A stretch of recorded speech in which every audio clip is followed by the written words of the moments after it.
noite. Boa noite. Depois do pedido de investigação, é cancelada a indicação do novo superintendente da Polícia Federal no Rio. Mesmo após o diretor-geral Fernando Segovia ter confirmado a nomeação. O governo federal bloqueia 16 bilhões de reais do orçamento para não estourar as contas públicas. O impedimento do embarque de milhares de bois provoca transtornos no Porto de Santos. O TRF da Primeira Região manda devolver o passaporte do ex-presidente Lula. Depois de autorizar a extradição, Portugal afirma que o acusado de ser operador de propina para corruptos da Petrobras está foragido. Um documento põe em dúvida as investigações da influência russa na eleição americana. O ex-médico de ginastas americanas quase é agredido pelo pai de 3 vítimas de abuso. E a população carioca assiste à banalização dos tiroteios a qualquer hora.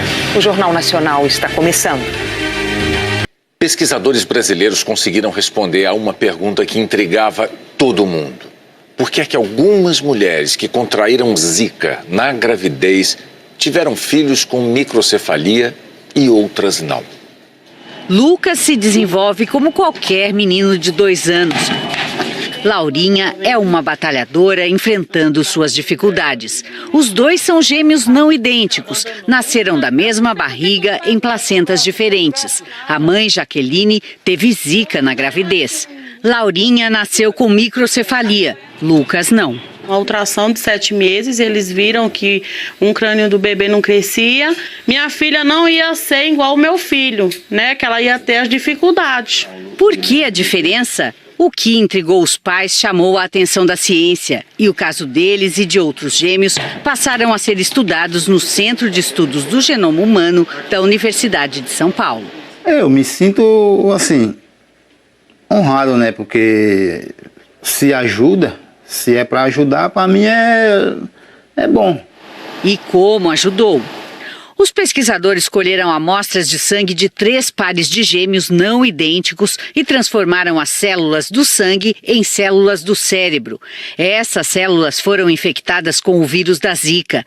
Aí, os pesquisadores descobriram que em alguns bebês o vírus se multiplicava até 10 vezes nas células cerebrais e ainda destruía com mais agressividade os neurônios. Nessa primeira etapa, os cientistas reproduziram no laboratório o que acontece na gestação de gêmeos em mães infectadas. Do passo seguinte, veio a descoberta do que fez a diferença para que um dos gêmeos desenvolvesse a microcefalia e outro não. A resposta está na genética. Nas crianças que desenvolveram a doença, foram encontrados 3 genes que não tiveram força para proteger as células contra o vírus. E esses 3 genes têm a ver com o desenvolvimento do cérebro, né? Então nós conseguimos descobrir por que alguns gêmeos eram afetados e outros eram normais. Essas imagens mostram bem a diferença. Em vermelho, a grande quantidade de vírus e em azul, células saudáveis que resistem ao Zika. Quando você tem uma condição que depende só do ambiente, os gêmeos idênticos e não idênticos vão ser igualmente afetados. Mas se você tem uma condição que depende de um risco genético, você vai ter os gêmeos idênticos igualmente afetados, mas os não idênticos podem ser um afetado e outro não, que a gente chama de discordantes. No futuro, a descoberta pode ajudar a corrigir esses genes, proteger as mães que têm maior risco ao vírus da Zika e entender melhor a microcefalia. Até lá, vale a antiga receita: combater o mosquito. A Justiça suspendeu o embarque de 27 mil bois para a Europa porque recebeu denúncias de maus tratos. Os animais estão confinados num navio no Porto de Santos. Os bois começaram a chegar há uma semana. Eles foram trazidos de caminhão do interior de São Paulo por 500 quilômetros até o Porto de Santos. Deveriam ter seguido para a Turquia na quarta-feira, mas organizações não governamentais que defendem os animais entraram com uma ação civil pública denunciando maus tratos. Temos várias evidências, além dos animais terem sido maltratados em vários flagras que foram feitos pelos ativistas, que eles estavam fazendo de forma irregular, não cumprindo a legislação sanitária, não cumprindo a legislação ambiental e principalmente, que é o nosso objeto, causando maus tratos, violência a esses animais que estão sendo transportados. A Justiça Federal suspendeu a operação e determinou o desembarque imediato dos bois.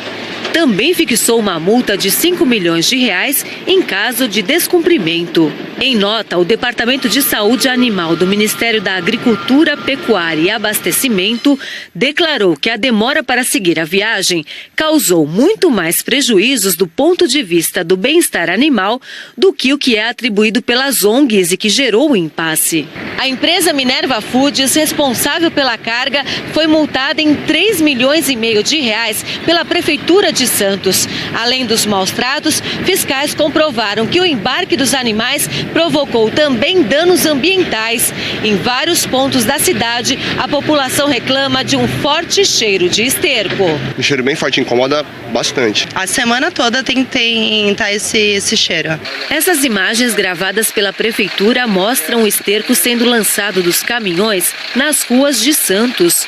A sujeira foi parar nas redes pluviais. São muitas reclamações que chegaram à Prefeitura e, através dessas reclamações de vários bairros, nós realizamos este mapeamento, né? E consolidamos o resultado aqui na fonte geradora como navio. A empresa Minerva Foods afirmou que segue todos os procedimentos adequados para preservar o bem-estar dos animais durante o embarque e no decorrer da viagem até o destino. E não comentou as acusações de provocar danos ambientais. Hora da previsão do tempo, então vamos lá para São Paulo falar com a Maju Coutinho. Oi, Maju, boa noite. O que temos para o fim de semana? Oi, Renata, boa noite para você, para o Bonner e para todos. Olha, Renata, a semana foi marcada aí por 2 sistemas provocadores de chuva, esse corredor aqui de nebulosidade que atingiu em cheio áreas do centro-oeste e do sudeste e esse outro aqui que afetou um pedaço da costa norte do nordeste, né? E nos próximos 6 dias eles vão continuar atuantes, por isso a chuva ainda deve se concentrar em pontos aqui do centro-norte do país. Como já choveu muito entre Minas e Espírito Santo e pode chover ainda mais, está alto aí o risco de deslizamento e enxurrada, vale também aqui para o sul da Bahia. Amanhã, em toda essa área azul aqui, entre Espírito Santo, passando pelo norte de Minas, de Goiás e avançando até o sul do Pará, nada de sol e tudo de chuva. Brasília e Goiânia estão no caminho aí da chuvarada. Em Belém faz 30 graus e pode chover o dia inteirinho. Agora, sol em tempo integral lá em Roraima, entre o norte da Bahia e o sul aqui do Rio Grande do Norte, também em grande parte de São Paulo, de Mato Grosso do Sul, em toda a região sul, Renata, onde a umidade relativa do ar deve continuar muito baixa no período da tarde. Maju, muita gente vai curtir o pré-carnaval de rua em capitais, né? Tem previsão para esses lugares? Tem sim, aqui tem previsão para a galera da folia e para quem quer sossego. Amanhã a tradicional banda mole lá de BH deve se apresentar debaixo de muita chuva. Agora em São Tomé das Letras, longe da folia, previsão de pancada mais isolada e 25 graus. O fuzuê em Salvador pode ser debaixo de chuvica, que não atrapalha em nada. Chuva leve também em Mata de São João, na Bahia, lá na costa do Sauípe, para quem procura descanso. Porto Alegre tem bloco, tem sol e tem calor. Em Gramado, sossego e 13 graus pela manhã. Aqui em São Paulo, dos bloquinhos e dos blocões carnavalescos, vai ter garoa de manhã, sol entre nuvens à tarde e 26 graus de máxima. Agora, quem quer distância do agito pode aproveitar o tempo firme em águas de Lindóia, que faz parte aí do circuito das águas paulista. E quem for botar o bloco na rua aí no Rio de Janeiro vai encontrar tempo firme de manhã, chuva à tarde, 30 graus, Renata. Agora, se você quer distância, quer descanso, vai para Resende, tem natureza, 18 graus de manhã e 31 à tarde com previsão de pancada. Bom fim de semana, Maju. Para vocês também. Milhares de pessoas participaram hoje das homenagens ao dia de Iemanjá, em Salvador. Uma multidão amanheceu na praia do Rio Vermelho, uma das mais conhecidas de Salvador. A festa se espalha pelos 4 cantos do bairro. Entre a areia e o mar, o ritual dos terreiros. Seguidores do candomblé e da umbanda homenageiam a rainha do mar. Essa fé vem se renovando há muitas gerações. O templo de Iemanjá é a colônia de pesca.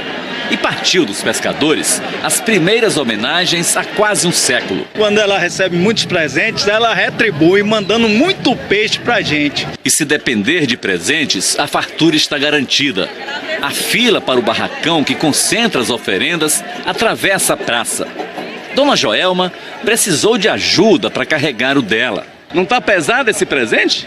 Ô meu amor, para Iemanjá nada tá pesado. Mas é nas pedras que contornam o mar do Rio Vermelho que muitos devotos rezam e entregam suas oferendas. Segundo a crença, Iemanjá é generosa, mas vaidosa também. Gosta de receber muitos presentes em retribuição pelas graças alcançadas.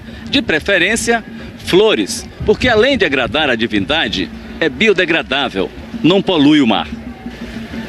As águas levam as flores e os desejos. Pedi a ela para me ajudar a arrumar um trabalho fixo, que já tenho 4 anos que só vivo de bico. Muitos segredos aí nesses pedidos? Muitos, nem queira saber. Segredos do coração que só minha mãe Iemanjá vai ficar sabendo no fundo do mar.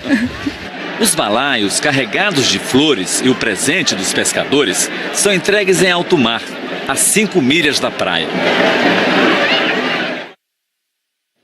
Em Porto Alegre, as homenagens foram para Nossa Senhora dos Navegantes. Foram 5 quilômetros de caminhada e muitas demonstrações de fé. Devotos descalços e anjos no meio da procissão. Com Sofia nos braços, Marivane veio agradecer. Eu tive uma gravidez de risco, fiz uma promessa hoje e temos aqui para apresentar ela com 3 meses para Nossa Senhora. Pelas ruas, a procissão foi ganhando mais devotos, 100 mil segundo a Polícia Militar. Entre eles, Dona Irma, de 78 anos, rosário na mão e chapéu para se proteger do sol forte. Vem rezando? Venho rezando sempre, tá? Por nós todos que habitamos este planeta. A devoção a Nossa Senhora dos Navegantes é antiga em Porto Alegre. Chegou com os colonizadores portugueses. Hoje a procissão é considerada a maior festa religiosa da cidade. Tradição que se repete há 143 anos. Tudo que tenho, inclusive a minha saúde, eu devo a ela. A procissão terminou no Santuário de Navegantes, na Zona Norte, com uma missa ao ar livre. Na homilia, o arcebispo metropolitano de Porto Alegre falou da corrupção. Certamente a corrupção é uma praga que está presente em vários setores da sociedade e às vezes até na comunidade eclesial também. E certamente a corrupção tira o pão da boca dos mais necessitados. Toda forma de corrupção, grande ou pequena, não importa, deve ser combatida. Nossa Senhora dos Navegantes também foi homenageada nas águas. Centenas de barcos acompanharam a imagem da santa pelo Guaíba. A seguir, o governo bloqueia 16 bilhões do orçamento. Um documento põe em dúvida as investigações da influência russa na eleição americana.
O governo federal anunciou hoje que vai bloquear 16 bilhões de reais do orçamento para não agravar ainda mais a situação das contas públicas.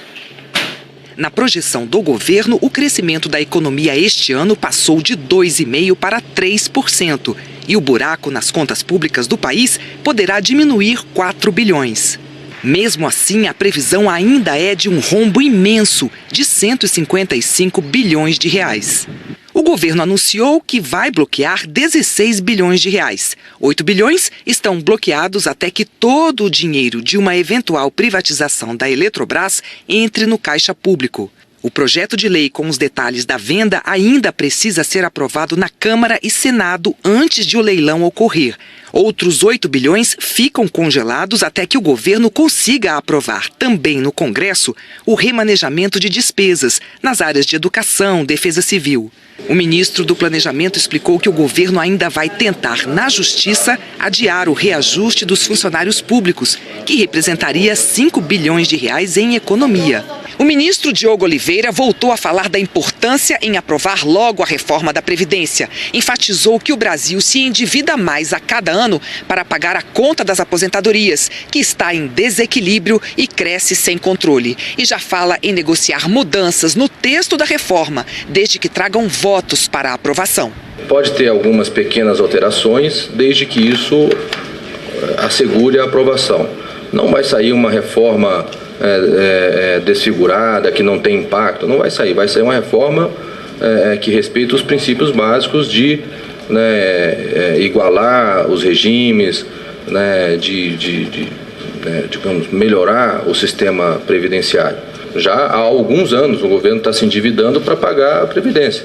Em um evento no Rio de Janeiro, o ministro da Fazenda também mostrou que o governo mudou o discurso e aceita ceder em pontos não centrais da reforma, que são a idade mínima de aposentadoria e regras iguais para o setor público e o privado. O ideal seria aprovar o substitutivo que está hoje lá em andamento no Congresso. Agora, se houver necessidades que não afetem fundamentalmente o benefício fiscal e a equidade do plano e, ao mesmo tempo, possam gerar uma possibilidade maior da aprovação, é uma questão de discussão aí entre a área política e a base parlamentar.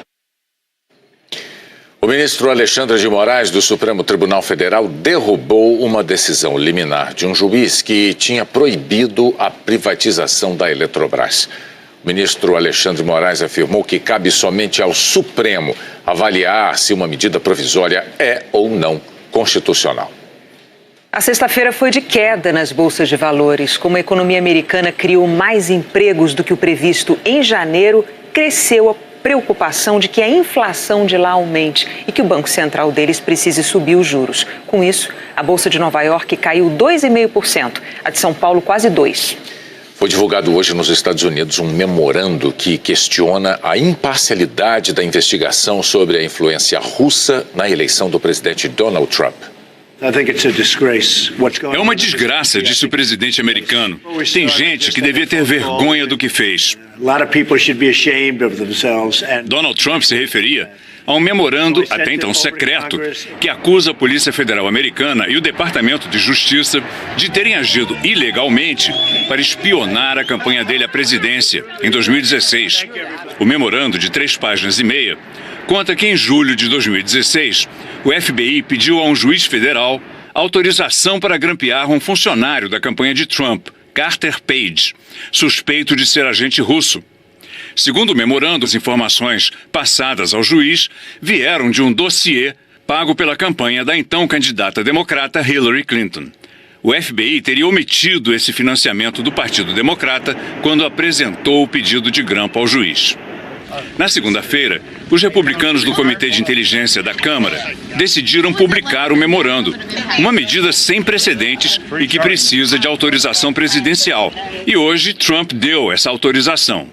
O memorando levanta suspeitas também sobre a segunda pessoa mais importante do Departamento de Justiça, Rod Rosenstein, afirmando que ele assinou pelo menos um dos pedidos de grampear Carter Page. Pelas redes sociais, Trump acusou seus próprios subordinados, no FBI e no Departamento de Justiça, de conspirarem contra os republicanos. Para o Partido Democrata de oposição, o objetivo de Donald Trump é desacreditar e enfraquecer a investigação sobre o envolvimento dele com a Rússia. Perguntado por um repórter hoje se demitiria Rod Rosenstein, Trump respondeu: tire suas próprias conclusões. 90 imigrantes podem ter morrido num naufrágio no litoral da Líbia na madrugada de hoje. A maioria das vítimas era de paquistaneses e estava a bordo de um bote como esse, resgatado sábado passado. 10 corpos foram encontrados na costa líbia, perto da praia de Zuwara. 3 imigrantes sobreviveram. Um deles, resgatado por um pescador, contou que 100 pessoas estavam no barco. O número de paquistaneses que tentam atravessar o Mediterrâneo, seguindo a rota da Líbia para entrar na Itália, está aumentando. Apesar disso, o número total de refugiados nessa rota diminuiu depois que os dois governos começaram a combater juntos o tráfico de seres humanos. Em 2017, foram quase 3.200 que desembarcaram em solo italiano. Desde o início do ano, 240, muitos fugindo da violência do grupo Talibã. Nos últimos dias, os brasileiros têm acompanhado uma escalada de violência assustadora no Rio de Janeiro. Tiroteios a qualquer hora do dia, com reflexos na vida de toda a cidade, na vida dos cidadãos, principalmente os moradores de uma favela que está na linha de tiro. Tem sido assim acordar na Cidade de Deus. Eu saio para trabalhar, em vez de um bom dia, tem barricada, fuzil na esquina, apontado, bandido de um lado, polícia de outro. E você se vê em uma guerra que não é sua. Tenta se proteger, tenta levar uma vida que de normal não tem nada. As palavras são de uma moradora da favela. Na Cidade de Deus, para ter voz, não pode mostrar o rosto. É uma imposição da violência. E hoje, para ouvir quem está lá dentro, só assim, recebendo mensagens. Eu tô cansada dessa rotina de violência, sabe? Sair para trabalhar para ser um filme de terror. Você não sabe se consegue sair, muito menos retornar. É muito tiro, muito inocente sendo coagido. A Cidade de Deus foi o local com o maior número de tiroteios esse ano. 50 na conta do aplicativo onde tem tiroteio. Desde 2015, a cada 4 dias, uma pessoa morre de forma violenta na comunidade. Difícil fazer até as coisas mais banais. Muitas pessoas não conseguem sair de casa para fazer nada. Muitas pessoas não conseguem sair de casa para poder trabalhar. As pessoas não conseguem sair de casa para poder fazer os seus afazeres. As pessoas não conseguem sair de casa para poder comprar algo no mercado. A gente teve aniversário de uma amiga que a gente teve que esperar para o tiro parar para a gente poder ir pro rodízio. E no meio do rodízio a gente ficou sabendo, pela mãe de um amigo, que a polícia poderia entrar a qualquer momento. Ou seja, no meio do rodízio a gente teve que voltar para casa, não podemos nem curtir o aniversário da nossa amiga. A polícia entra, né, os bandidos atacam, quem sofre mais é o morador. Que não tem direito de ir e vir. Não sabe se tem segurança, se vai conseguir comprar um pão na padaria. Ontem à noite, uma jovem de 19 anos foi baleada justamente quando ia a uma padaria. O tiro acertou Natasha Aparecida Cruz na barriga. Ela já teve alta. Os moradores sabem que poderia acontecer com qualquer um. O telefone, quando toca, dá até medo, porque você saiu, mas deixou em casa filho, pai, família. É angustiante. É inaceitável, na verdade. Na verdade, não é só hoje, né? É só mais um dia disso que acontece, não só aqui na Cidade de Deus, como em outras favelas. A situação de hoje ameaça também o futuro. Brevemente, as crianças estão começando as aulas. Muitas não estudam aqui na comunidade, vão precisar pegar condição. E como é que vai ficar a situação? Eu vejo que a saída para isso tudo é a educação. E nossas crianças estão sendo privadas disso. Tem sido assim acordar na Cidade de Deus. E assim como chegar ao fim do dia, acreditando que amanhã pode ser diferente. Eu rogo por uma solução. Aqui tem gente de bem sim, gerações de pessoas batalhadoras que vivem sua luta diária pela sobrevivência. Então, não dá para aceitar. Eu peço paz, eu peço uma solução. Sou moradora da Cidade de Deus, mais de 40 anos. A gente só ouviu falar Cidade de Deus, Cidade de Deus. O que a Cidade de Deus mudou nesse tempo todo? A gente só vê a violência crescendo. O que foi feito pela Cidade de Deus? O que pode ser feito pela Cidade de Deus? A seguir, o TRF4 da Primeira Região manda devolver o passaporte ao ex-presidente Lula. Cancelada a indicação do novo superintendente. O delegado indicado pelo diretor-geral da Polícia Federal para assumir a superintendência da PF no Rio não vai mais ocupar o cargo. Felício Laterça começou o dia com a certeza de que seria o novo superintendente. Mas à tarde, tudo mudou. O dia do candidato a superintendente da Polícia Federal do Rio começou com uma entrevista coletiva. O delegado Felício Laterça garantiu que tem um passado limpo e falou como se estivesse prestes a tomar posse. Está mantida a minha nomeação para o cargo de superintendente no Rio de Janeiro. Fico procurando o motivo da minha nomeação para o cargo. Quero crer que é com base na minha experiência e na ficha limpa que sou. À tarde, foi o próprio diretor-geral da PF, Fernando Segovia, que afirmou em Washington que mantinha a indicação de Felício Laterça.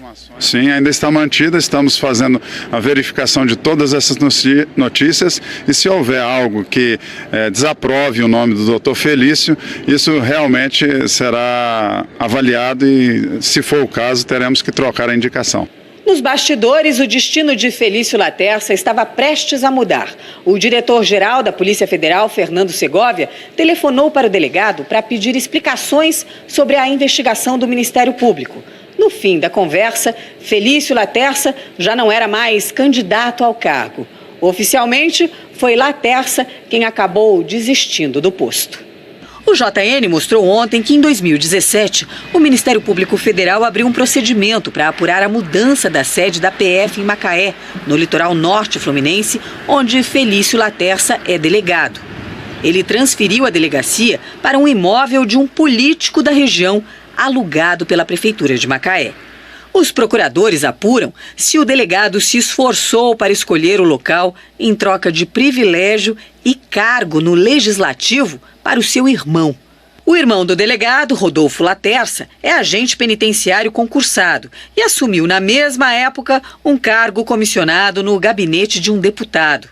Essa suspeita fez com que o Ministério Público Federal do Rio abrisse um procedimento só para apurar a indicação de Felício Laterça. E essa semana, o irmão do delegado ganhou um novo posto. Virou subsecretário de Gestão Operacional da Secretaria de Administração Penitenciária. Na prática, ele vai ser o responsável por todos os presídios do estado, inclusive a cadeia pública de Benfica, onde estão os políticos presos pela Lava Jato no Rio. Desde ontem, o Ministério da Justiça afirma que não tinha conhecimento da indicação de Laterça para o Rio. O diretor-geral da PF, Fernando Segovia, é subordinado ao ministro da Justiça, mas ele se reuniu pelo menos 2 vezes este ano com o presidente Michel Temer, sem a presença do ministro da Justiça, Torquato Jardim. Temer é investigado pela Polícia Federal e essas reuniões com Segovia inicialmente estavam fora da agenda do presidente. Oficialmente, os encontros foram sobre o projeto da Polícia Federal fardada. Felício Laterça afirmou que há mais de 30 anos a delegacia de Macaé fica em prédios mantidos pelo município e que ele não tem qualquer relação com deputados. A Secretaria de Administração Penitenciária do Rio afirmou que Rodolfo Laterça, irmão de Felício, é inspetor de carreira com experiência e que antes da nomeação foi investigado. O empresário Raul Schmitt é considerado foragido pela Justiça de Portugal. Ele não foi encontrado em casa depois que as autoridades portuguesas autorizaram a extradição para o Brasil. O Ministério Público Federal afirma que Raul Schmitt intermediou o pagamento de propina para ex-gerentes e ex-diretores da Petrobras e que teria atuado ilegalmente em favor de empresas estrangeiras interessadas em contratos para construir plataformas de petróleo. A defesa de Raul Schmitt declarou que o processo de extradição é ilegal porque durante o processo ele deixou de ser um cidadão português naturalizado para ser um cidadão nato. O juiz federal Bruno Apolinário, do Tribunal Regional Federal da Primeira Região em Brasília, mandou devolver o passaporte ao ex-presidente Luiz Inácio Lula da Silva. O documento estava retido desde a semana passada por determinação do juiz Ricardo Leite, no âmbito do processo que apura o suposto tráfico de influência de Lula na compra de aviões militares suecos. O juiz Ricardo Leite considerou que, após a condenação do ex-presidente em segunda instância, no caso do triplex, havia possibilidade de Lula tentar se mudar para outro país, porque tinha acusado o Poder Judiciário de ter dado um golpe. Na decisão de hoje, o juiz Bruno Apolinário afirmou que não há fundamento para se afirmar que Lula pretendesse fugir do país e que só um grande exercício de imaginação poderia chegar a essa conclusão. O juiz Bruno Apolinário determinou ainda que o nome de Lula fosse retirado do cadastro de procurados e impedidos da Polícia Federal. A defesa de Lula declarou que a decisão de hoje corrige uma violação à garantia constitucional de ir e vir que tinha sido imposta indevidamente ao ex-presidente.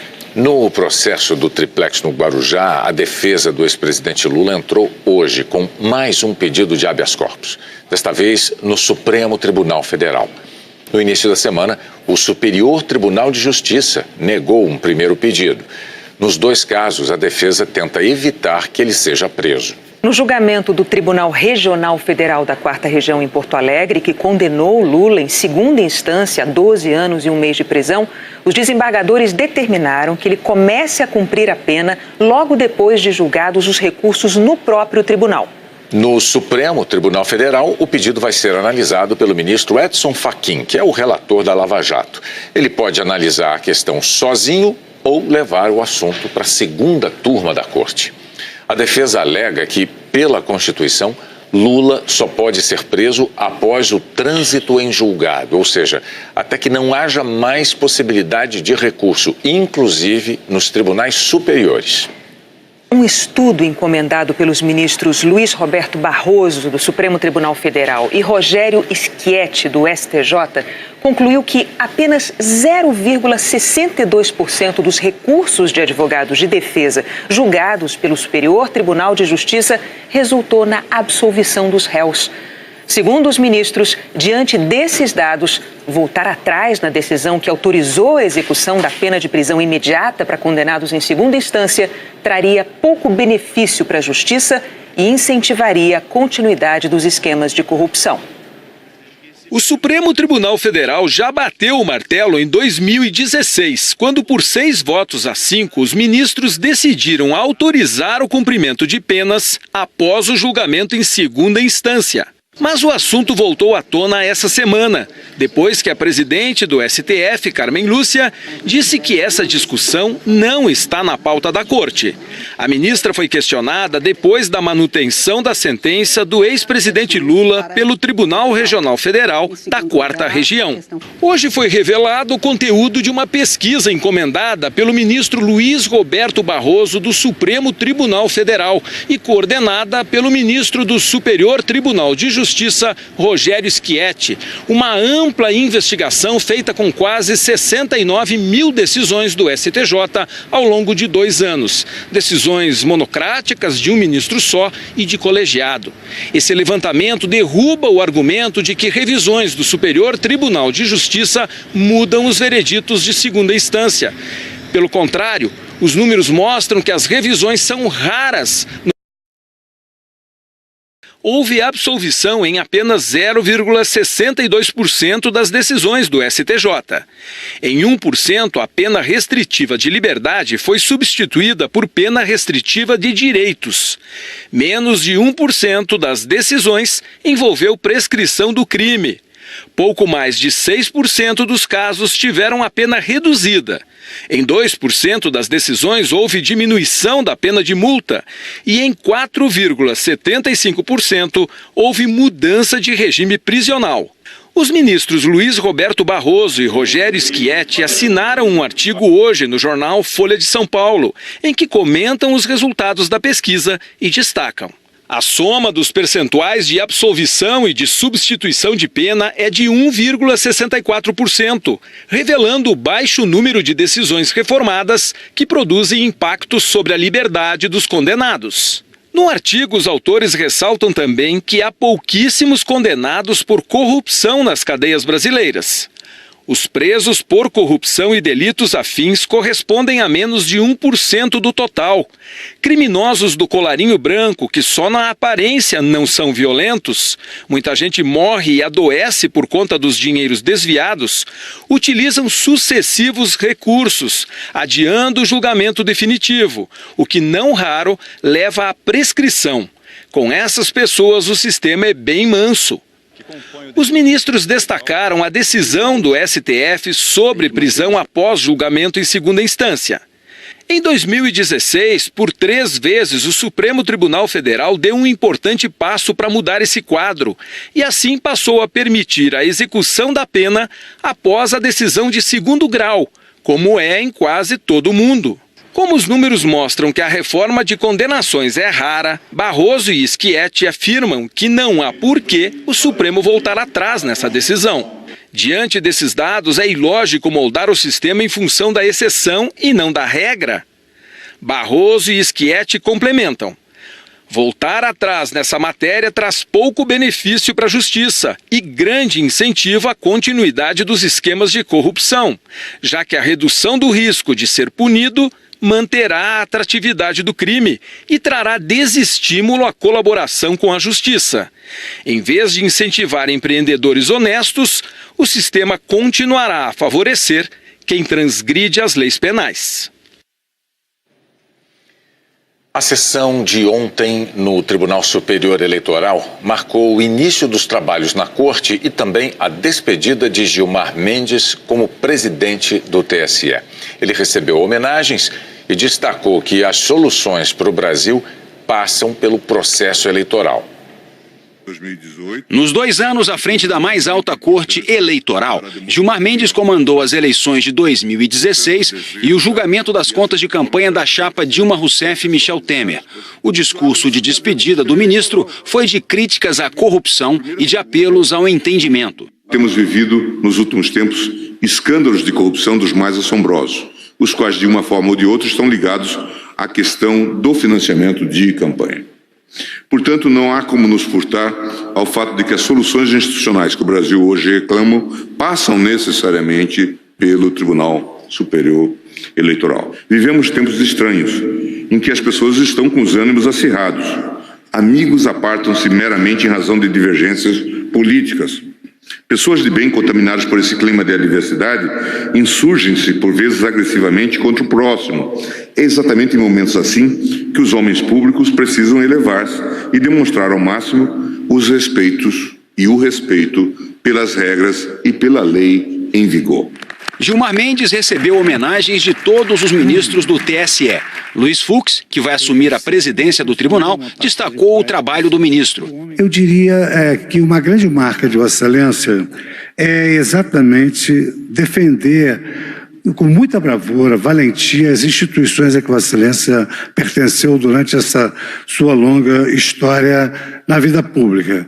Quero dizer do nosso orgulho de termos sido presididos por Vossa Excelência, quão difícil será substituir Vossa Excelência por tudo quanto fez pelo TSE e pelo Brasil. Hoje, em entrevista a Valdo Cruz, da Globo News, Gilmar Mendes criticou a lei da ficha limpa, mas disse que ela foi considerada constitucional pelo Supremo e, portanto, qualquer cidadão, após condenado por um tribunal de 2ª instância, fica inelegível. Eu fui sempre um crítico da lei da ficha limpa. Eu achava de viés extremamente autoritário e que fortalecia as instâncias iniciais e intermediárias, onde você pode ter até influências as mais diversas. Fui crítico em relação a isso. Mas o Supremo já consagrou a ideia de que a decisão em relação à lei da ficha limpa é de que ela é constitucional. E em se tratando de decisão de 2º grau, seja na esfera da improbidade administrativa, seja na esfera penal, o Supremo entende que isto é legítimo. Tanto é que eu tenho dito, isto é um caso de legitimidade aritmética. Ninguém discute, porque há outras questões que estão aí pendentes. Isso está pacificado, de modo que, mantida a decisão penal de condenação, é inevitável que se aplique. Gilmar Mendes vai passar a presidência do TSE para o ministro Luiz Fux na terça-feira que vem. Rosa Weber assumirá a vice-presidência. Fux vai ficar no cargo até agosto, quando vai terminar o tempo de atuação dele no TSE. Rosa Weber é quem vai comandar as eleições de outubro deste ano. A pedido do ministro Gilmar Mendes, a Polícia Federal vai investigar atos de hostilidade de que ele foi alvo, inclusive a autoria de mensagem nas redes sociais que instigava a prática de atos contra a honra, o patrimônio e a integridade física do ministro. A seguir, o ex-médico de ginastas americanas quase é agredido pelo pai de 3 vítimas de abuso. O ex-médico da seleção americana de ginástica artística, condenado por abusar de atletas, voltou ao banco dos réus e quase foi agredido. Na cidade de Charlotte, nesse terceiro e último julgamento de Larry Nassar, o pai de 3 das mais de 200 atletas abusadas fez um pedido à juíza. Randall Margraves queria que parte da nova sentença garantisse a ele 5 minutos numa sala trancada com o ex-médico, que ele chamou de demônio. Depois que a juíza negou o pedido, o pai partiu para cima do réu, mas foi contido. E Nassar foi retirado da audiência. Ele já foi condenado a 60 anos de prisão por posse de pornografia infantil e a 175 anos pelo abuso de ex-atletas. O Jornal da Globo é logo depois de Máquina Mortífera. Boa noite. Uma boa noite, um bom fim de semana.